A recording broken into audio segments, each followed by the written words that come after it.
सभी मित्रों को नमः संस्कृताय। आज की वीडियो में हम कक्षा 6 संस्कृत 8 ग्रेड के पाठ 7 के प्रश्न उत्तर हल करेंगे। तो सप्तमा पाठा सनति कार्य साधिका।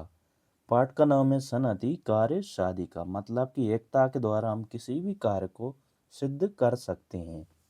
सनति मतलब एकता, कार्य साधिका मतलब किसी भी कार्य को सिद्ध करना।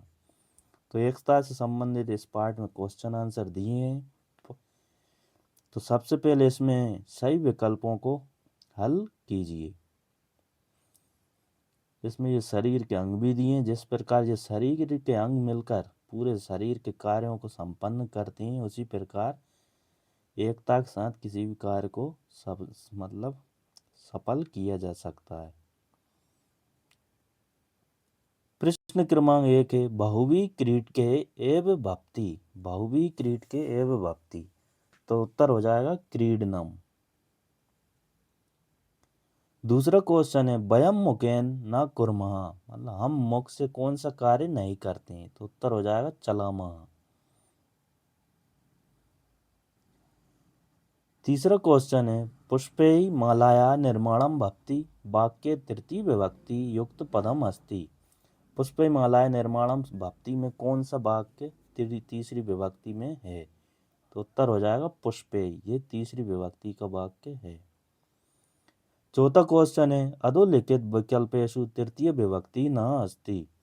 नीचे वाक्य में दिए गए में कौन सा वाक्य तीसरी विभक्ति का नहीं है, तो उत्तर हो जाएगा विद्याया। बाकी सभी वाक्य तीसरी विभक्ति के हैं।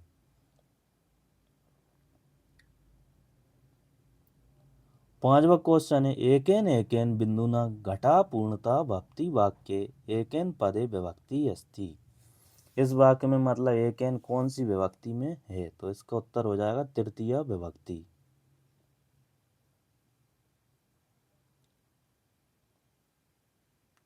फिर रिक्त स्थानानि पूर्यत, नीचे कोष्टक में छांटकर हमें रिक्त स्थानों की पूर्ति करना है। तो छठा क्वेश्चन है जन एकताया खालिस्तान महानम भक्ति। तो जन एकता से कौन महान होता है, राष्ट्रम। सातवां क्वेश्चन है द्वयो पादयो संयोगेन खालिस्तान भक्ति, मतलब दोनों पैरों की सहायता से क्या होता है, तो उत्तर हो जाएगा गमनम, चलने में सहायता होती है। आठवां क्वेश्चन है भोजनेन से खालिस्तान भवेत, भोजन के साथ क्या चाहिए, तो उत्तर हो जाएगा जलम।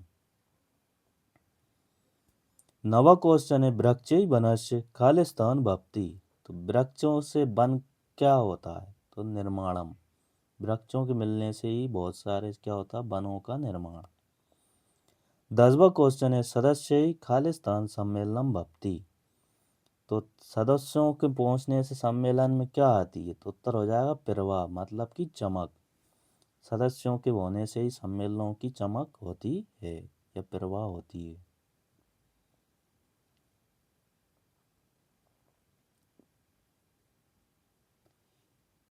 एक पदेन उत्तरम लिखत। 11वां क्वेश्चन है केन एकता बोधा भवति, कौन एकता बोध का मतलब है, तो उत्तर हो जाएगा शरीरेण, शरीर क्या एकता बोध का उदाहरण है। 12वां क्वेश्चन है अंगा नाम मेलनेन किम भवति, अंगों के मिलने से क्या होता है, तो उत्तर हो जाएगा शरीर निर्माणम। 13वां क्वेश्चन है केशाम मेलनेन रज्जु निर्माणम भवति, किसके मिलने से रस्सी का निर्माण होता है, तो उत्तर हो जाएगा तृणानाम। तृणानाम मतलब एक एक मतलब तंतुओं से मिलकर रस्सी का निर्माण होता है। 14वां प्रश्न है कई पुस्तक निर्माणम भवति, कौन मतलब किसके द्वारा पुस्तक का निर्माण होता है, तो उत्तर हो जाएगा मुद्रित पत्र, मतलब छपे हुए पन्नों से, पेज से पुस्तक निर्माण होता है। फिर एक वाक्य उत्तरम लिखत। तो 15वां क्वेश्चन है कया गृह निर्माणम भवति, कौन गृह निर्माण में सहायक होता है, तो उत्तर हो जाएगा एक या इष्टिकया गृह निर्माणम भवति, मतलब एक एक ईंट के द्वारा घर का निर्माण होता है। 16वां प्रश्न है कावी मुष्टि भवति, किसके द्वारा मुष्टि मतलब मुट्ठी बनती है, तो उत्तर हो जाएगा पंचभी अंगुली भी मुष्टि भवति, पांचों उंगलियों के मिलने से मुट्ठी का निर्माण होता है। 17वां प्रश्न है, रज्जुना कहा बध्यते, मतलब रस्सी किसको बांधती है? तो उत्तर हो जाएगा रज्जुना बलशाली गजा अपि बध्यते, मतलब रस्सी के द्वारा हम बलशाली हाथी को तक बांध सकते हैं। 18वां क्वेश्चन है, केन सर्वा क्रिया भवंती, कौन सभी क्रियाओं को मतलब करता है? तो उत्तर है शरीरेण सर्वा क्रिया भवंती, शरीर सभी क्रियाओं को करता है। दीर्घ उत्तरम लिखत। 19वां प्रश्न है, निम्नलिखित शब्देषु तृतीय विभक्त्या प्रयोगम कृत्वा पंचवाक्य निर्माणम कुरुत। कोष्टक में ये वाक्य दिए, इनसे हमें 5वीं विभक्ति के वाक्यों का निर्माण करना है, 5।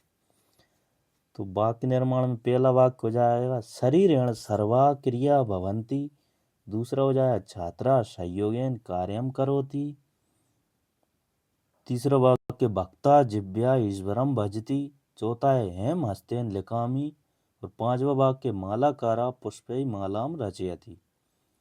20वां क्वेश्चन है, पाठे आक्तान तृतीय विभक्ति पंचदश शब्दान लिखत।